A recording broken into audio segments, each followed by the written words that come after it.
Hello, everyone. Welcome to On the Run. I'm Sean, your host today, and we have a special guest here, Mr. Taufik. Okay, can you tell us a bit more about yourself, Mr. Taufik? Thank you, Sean, for having me over for this session today. My name is Taufik. I'm not the singing one. No, the sound one. I'm the handsome one.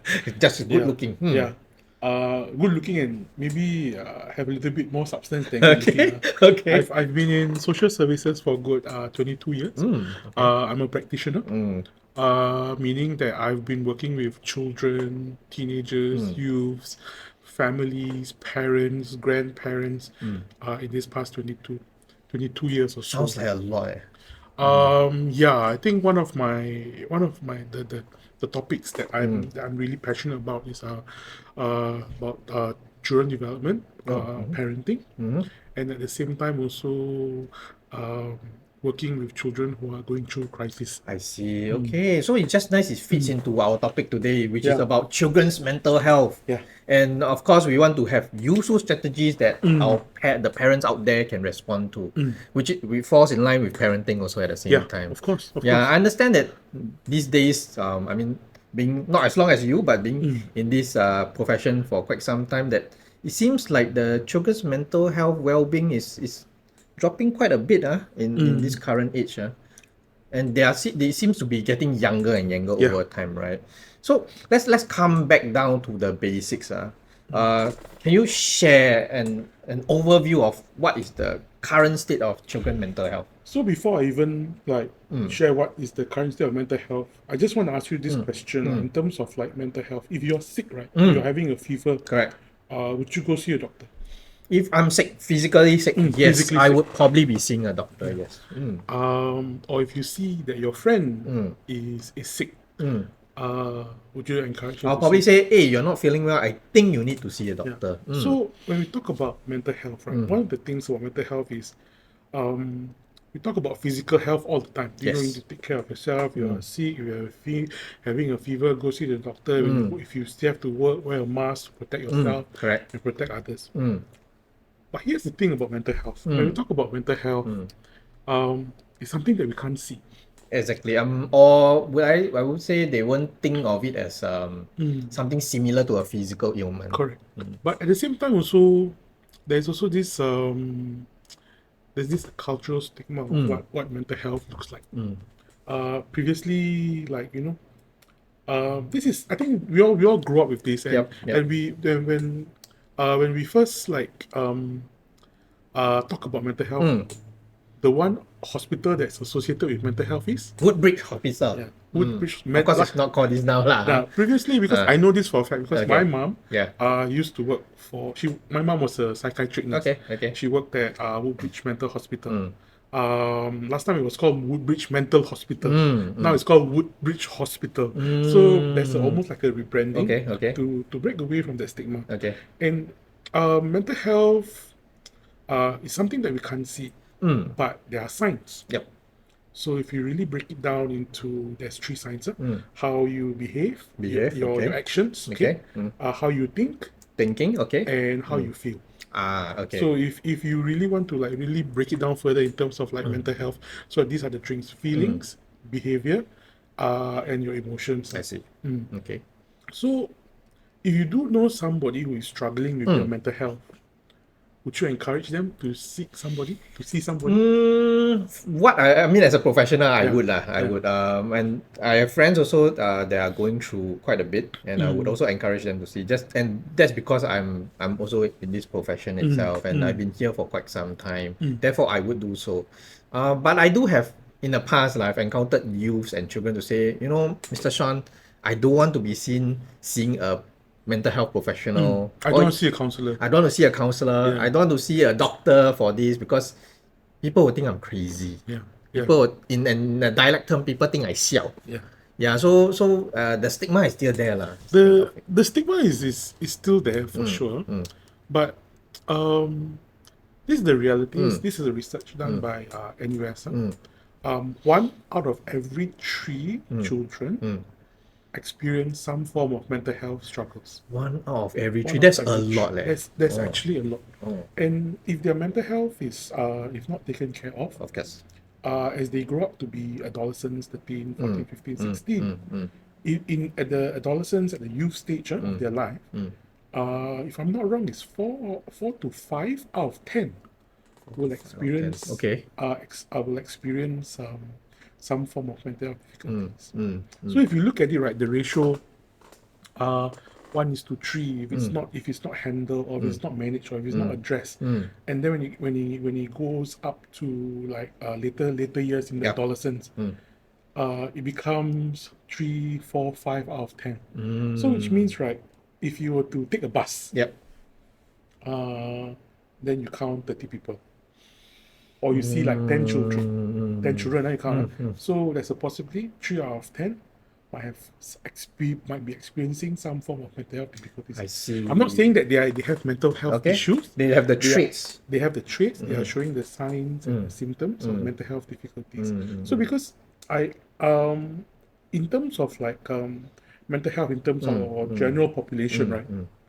If we talk about it in such a way that we are not yet even aware. Okay. So in the stages, right? Awareness, literate. After literate comes what? Let me remember. See lah. Never mind, we can always come back We to always that. come back. We'll come Okay. back. So in terms of like mental health, Okay. to be aware, it is actually a first step. Okay. Okay. And- When you say aware, meaning the person themselves must be aware, or the people around? Generally, the person itself, because a lot of times, especially with young children and adolescents that I work with, or even families, they don't actually are aware that they're experiencing some mental health struggles. I see. I see. Okay. Okay. Understood. So let's say, okay, if they are to become a bit more aware, what would be a challenge that stops them from becoming aware? Very tough, huh? It's very tough. That's a lot, right? One thing is actually in terms of is the cultural stigma that we have. Like just now you said it's always associated with people who think that they are going crazy. There's something wrong with them. And you also know that in terms of like help-seeking behavior, there was a study done by Singapore Children's Society. It's the Think of Right Mental Health study. And one of the things that they found out was that children don't want to talk to adults about their problem Okay. because of two reasons. One is that they are worried that they burden their parents, okay. their trusted adults. And the other one is that they're scared. They are scared of. They're scared of people judging them. They're scared of like telling another person, like if I tell my friend, will my friend tell another person? Yeah, I If think tell- they're scared of a lot If of I things. see the counselor, if I'm seen talking to the counselor, will my friends say, is there something wrong with me? So there's a lot of unspoken Fear lah. expectation, unspoken fear. Yeah. And But- fear is actually false experiences appearing real. I think they, in some period or in some stage of their life, they probably experience something similar that caused them to, or it is translated from their family lah. Probably a family say, hey, if you see a professional or you see a doctor for this, means you're weak. Yeah. Means that you probably, in some sense, you are crazy and you need further help than that. We also grew up in a society whereby like especially and you also know that even in our Singapore context, right, the ones that are really struggling with mental health are actually boys and men. Okay. I think if you go back, if you just, I'm going to touch on something a little bit No more, problem. Let's go there. a bit more sensitive, right? An interesting fact is that 65% of suicide rates in Singapore are men. And the highest rate of suicides are actually between the ages of 10 years old and 35 years old. We are talking about male, right? Both male and female. Okay, And okay. and 65% of them are in this age range. Okay. So which means that our children, It's relatively our young. young people Ah. are going through a lot, and they struggle to talk about it. They struggle to seek help. And seeking help is actually very difficult for a lot of people. I think taking the first step is really, really difficult. Yeah, I mean, me myself as a kid in the past, I probably find it really, really hard to approach a counselor if I'm going through a lot of stress. Not saying So what do you do? I become I'm putting Sean on the spot. I So what do become you do? a difficult teenager sometimes. I mean, I mean, yeah, I would probably become a difficult teenager, or I could speak to my friends. But from experience, not all friends give really good advice, right? Sometimes your friends, Sean, yeah. just relax lah. But Yeah, it's nothing wrong speaking Yeah, for your friends definitely. because these are also our support, our circle of like support circles, like support network. But sometimes there are limitations when we talk to our friends. Sometimes when we speak to our parents also. Just now remember I spoke about being aware and also being literate. Yep. So being aware is the first step. So when you are aware of mental health, meaning that you are able to spot the physical signs, the emotional signs, or the signs and symptoms, or even like you also notice that when people are like experiencing low moods for a period of time, they tend to withdraw themselves.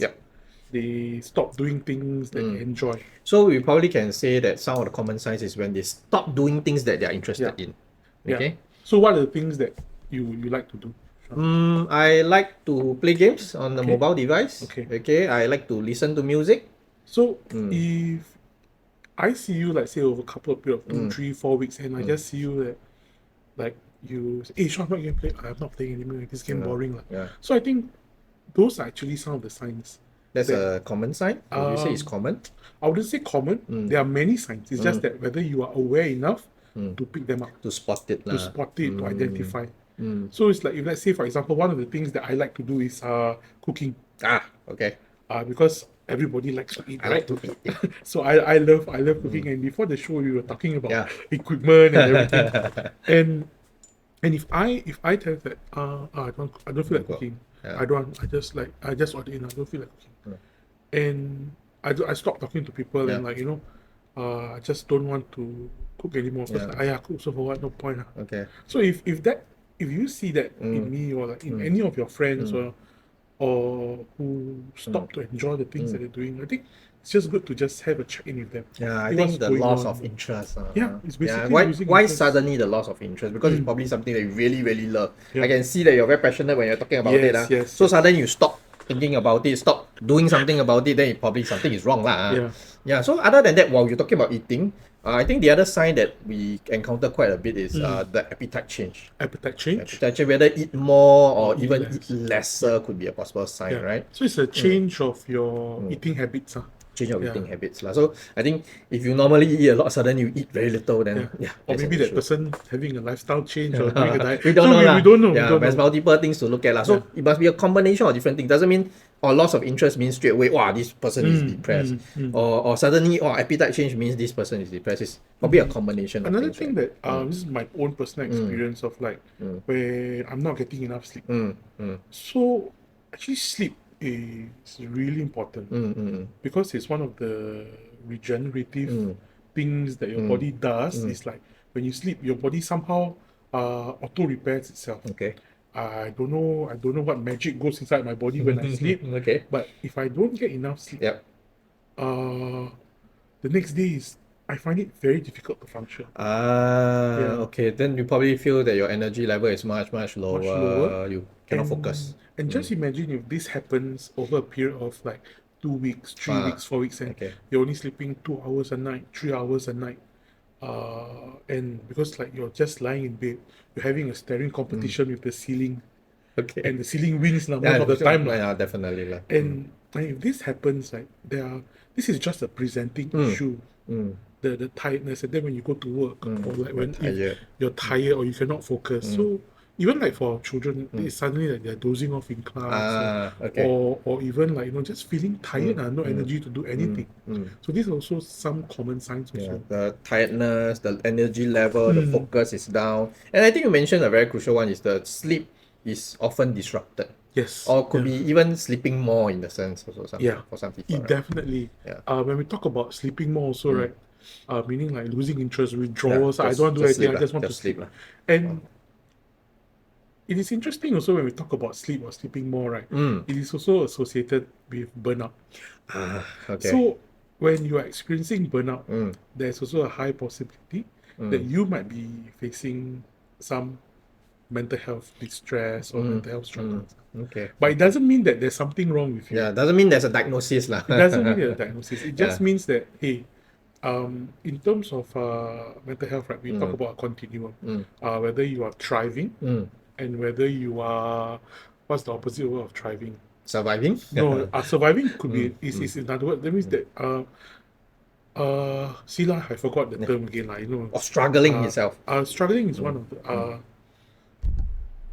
it will come back to me. Because I talk about this every day, you know. We are so passionate about it sometimes. There's so much info coming out. I talk about this with my colleagues every day, and like, you know, thriving and come back. We'll come back later. We'll come back. We'll definitely come back. So yeah, it sounds like there's quite a few common signs: the loss of interest, the appetite change, the sleep disruption, the energy level, the focus. What else do you think the parents out there need to know? So one of the other things that the parents need to know also is just that, for example, drop in grades. Okay. Drop in grades, loss of interest. Like I don't want to go to CCA. Because you know, and there are different components also that may affect your mental health. So such as their friend, their peers, schoolwork, relationships, their own emotions, any parental expectations. So all of these contribute to our children's mental health. It's the what we call the external factors, right? So, well, just nice lah. So we are talking about this. Do you think social media actually affects the child's mental health? Very exciting. This one, you know, it was exciting because, you know, I think about 2 or 3 weeks ago, I think there was a news article that recommends Ministry of Health recommends certain amount of hours for use of screen time. Definitely, yeah. I'm leaning towards agreeing. Because I think we have seen in terms of like how social media tends to overwhelm everything else. Because, like, you know, if you're a teenager, in an interesting discussion I had with like a few boys last time, when I asked them, what do you want to do when you grow up? Gone are the days I want to be an influencer. Yeah. Gone are the days that, I want to be a doctor, I want to be an engineer, I want to be a policeman, I want to be a firefighter or a teacher. Now it's like, Mr. Taufik, have you seen this video? Have you seen this video by Mr. Beast? I want to be like him. Then like, and then my question would be like, it's not a job, but at the same time also, right, I question myself. We as like, no, I don't know lah. My students call me boomer lah. I don't know. Okay.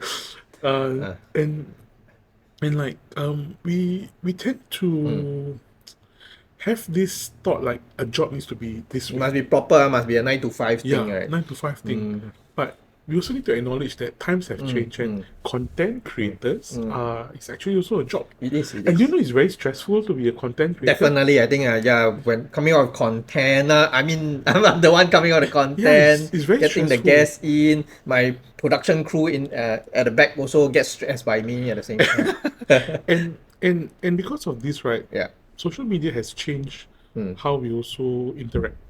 It changed how we interact. It changed also how the way we see things. At the same time also, the children tend to like post something, and then like, oh, how many likes do I hope get? I get likes. How many likes I get? And then like sometimes somebody just leaves a very nasty comment. And maybe this somebody could just be a random person that you don't know. And usually all these random hate comments comment, then you click to the profile, there's nobody there. It's just like two followers, one post, and like following 3. So, and these are just random, like, I don't know, and they don't understand that these random comments can affect the person that has posted the content. And sometimes when this happens, right, it does affect the youth quite a lot. Because like I said, Mr. Taufik, have you seen this comment? Why this person say like this? This is so hurtful. Yeah. Why my the amount of likes for this so little? Why you know? Yeah. And I remember like when one of my when one of my boys were asking me like, Mr. Taufik, open your social media your Instagram account. Then I said I had 4,000 followers. That's like 4,000 followers. It's like, oh, okay, what? No big deal, what? Oh. I have a friend who has 120,000 followers. You ask her how she get. And then like, wow, you quite popular. I said, you open your house. Well, I only got 600. Then, okay, well, 600 600 is popular. I mean, from my point of view, 600 is popular. But then you see, right, Yeah. how the benchmark sometimes is they compare themselves with them in that present moment to somebody who has been in the social media scene like probably longer. 5 years, 10 years. Mr. Beast started out with just 100 followers on his YouTube. Now he has slowly, you know. He has what, a billion, and every video that he does has at least 1 million followers. Yeah, and it took really a long time. Yeah, right? I was listening to one of the podcasts that he had. I think Stephen Bartlett, Darius of the Sea, was actually interviewing him. I think one of the things that they were talking about was his struggles going out, and people don't hear the struggles. They see the success. They see the success, but his mental health took a beating. And if you allow like such negative comments like that to really affect you. I mean, it's easy for us to say, just ignore lah, because adults very good give suggestions, give advice. But we always suggest a lot of things.